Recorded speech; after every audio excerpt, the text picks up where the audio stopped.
Hello friend, સવારમાં અમારે અગાસી વાળવાનું કામ હતું તો એ કામ પતાવ્યું ને પછી નાવા ધોવાનું કામ પતાવ્યું ને પછી નાઈને બપોરે આપણે રસોઈમાં ચણાના દાળનું શાક બનાવવાનું હતું તો મેં કુકરમાં દાળ લીધી અને બાફા મૂકી દીધું. દાળ બફાય ને ત્યાં સુધી મારે નિત્યમને નવરાવાનો હતો. આને નવરાવા પડે, નકર ગંગા નાયા, જમના નાયા ને પાણી જ્યું બધું ગટરમાં.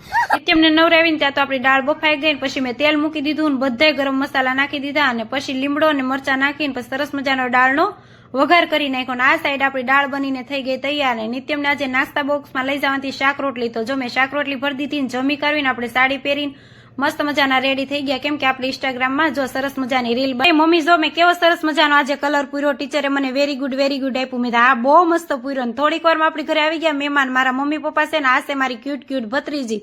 તો ઈ કહે છે ફોય અમે કામરેજથી ઠેઠી આવ્યા ને થાકી ગયા એટલે થોડીક વાર આરામ તો કરવો પડે ને. પછી મેં મારા મમ્મી પપ્પા આટલું ચા બનાવી નાખી ને ત્યાં બેન કહે છે અમારે જો કાનાને તો આપો પિયા, કાનાને તો ચા આપો.